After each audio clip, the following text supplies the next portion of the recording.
आजच डाउनलोड करा आणि तुमच्या आवडत्या मालिकांचा आनंद लुटा।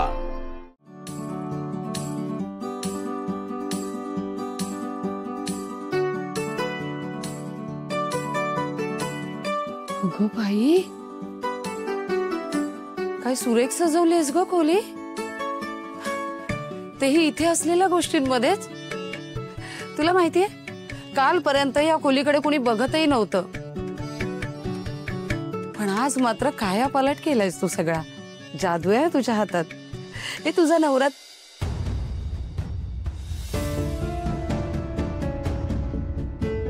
बरं ऐक ना, मी काय म्हणत होते, तुला अजून काही गोष्टी हव्या असतील ना स्वतःसाठी किंवा अजून काही सजवायला तर सांग मला। उद्या आपण बाजारात जाऊ। हा नाही काकू, मला कुठेच जायचं नाहीये, मी इथे ठीक आहे। अगं नको काय, तुला माहितीये उद्या आपल्याकडे आठवडी बाजार असतो, खूप मोठा बाजार आहे, तुला हवं ते सगळं मिळेल। हा हो का काकू, हे गाव कोणतं आहे? तुला माहित नाही?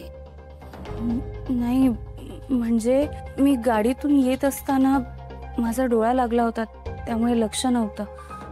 सांगा ना। आधी तू सांग, तू कुठल्या गावची आहेस? मी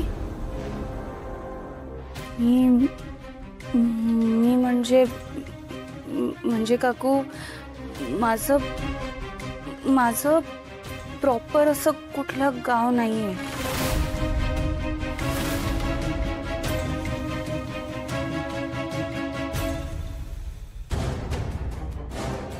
काय सांगणार आहे मी यांना? नाही, ही रिस्क मी नाही घेऊ शकत। कोणालाही माझ्याबद्दल काहीही कळायला नको।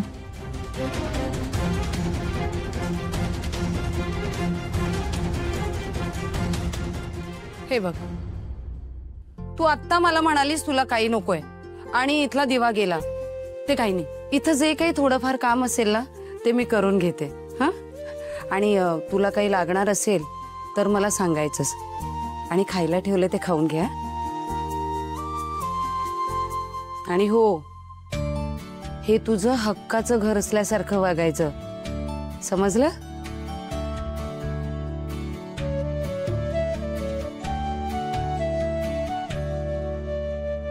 अशी काय ही मुलगी बाहेर जायला नको म्हणते, स्वतःचं गाव सांगत नाहीये, हे नक्की लपवते तरी काय?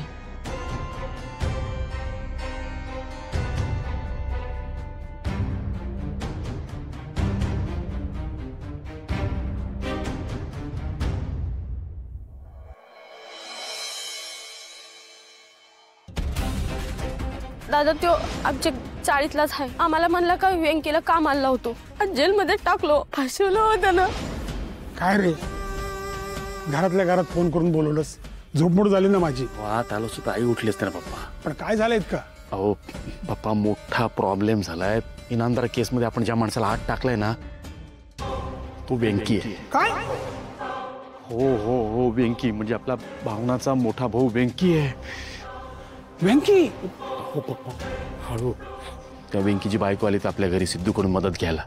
नशीब पप्पा, मी भेटलो तिला। आता सध्यापुरती तरी सिद्धूपासून हे प्रकरण झापून ठेवण्याचा प्रयत्न केलाय मी, पण लवकरात लवकर या प्रकरणात आपल्याला काहीतरी करावं लागणार आहे, आणि पहिले त्या व्यंकीला आपल्याला बाहेर काढावं लागणार आहे पप्पा, प्लीज। अरे अतिराज, एवढं सोपं आहे का ते? त्याला बाहेर काढायचं म्हणजे त्या जागी आपल्याला दुसरा माणूस आत ठेवावा लागेल। कोण तो येणार तो आपल्या घरी आलेला? प्रकाश। हा, त्या प्रकाशला फोन ला। हो हो।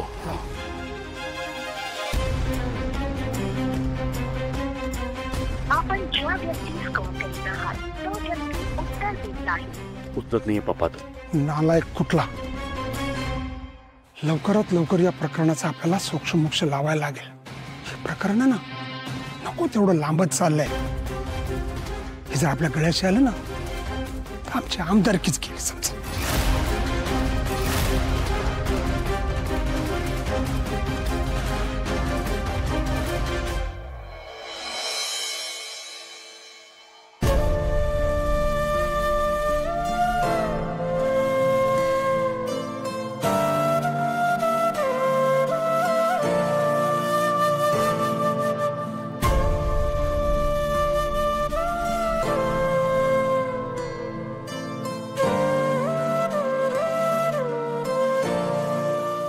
सासूबाई,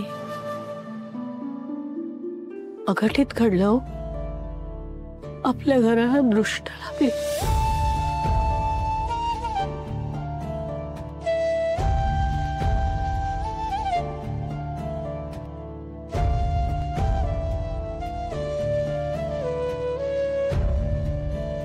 कसं सांगू कळत नाहीये.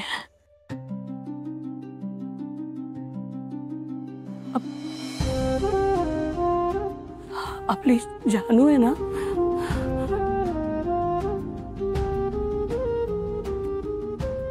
जानू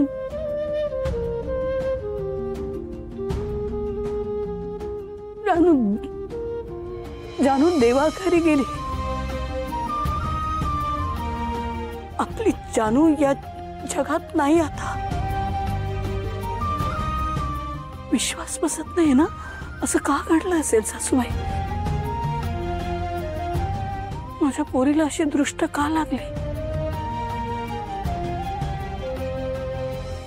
आता गोव्यात होती माझ्या बरोबर, जयंतराव होती. तिचं बाळ गेल्याचं दुःख तिच्या चेहऱ्यावर होतं, पण मला वाटलं जयंतराव आहेत ना बरोबर, सगळं ठीकच आहे. सासूबाई, मी तिच्या बरोबर थांबायला हवं होतं ना. तिला एकटीला कुठेच जाऊ द्यायला नको होतं.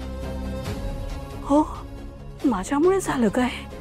मी तिच्या बरोबरच असते तर हे असं काही घडलं नसतं. म्हणजे बोटीवरून तिचा पाय घसरला नसता, आणि घसरला असतं तर मी हात देऊन तिला धरलं असतं घट्ट. हात सोडला नसता मी. माझ्यामुळे झालं का सासूबाई? सांगा ना. आपली जानू, सासूबाई, आपलं शेंडेफळ, आपली सगळ्यांची लाडकी, सगळ्यात जास्त तुम्हाला त्रास देणारी, तुमचा धपाटा पण सगळ्यात जास्त तिनेच खा. पण तिच्यावर सगळ्यात जास्त प्रेम पण तुम्हीच करत होता ना, मला माहिती. सासूबाई, आता ती परत नाही येणार. सासूबाई, ऐका ना हो. मला खूप एकटं वाटत. सासूबाई, 9 महिने पोटात वाढवलं तिला. सोडून सासूबाई, उठा. खचले. उठा ना, मला खुशीत घ्या. माझं शांत करा. सासूबाई, सासूबाई, मला जवळ घ्या. मला सहन होत नाही. माझा श्वास गुदमरतो.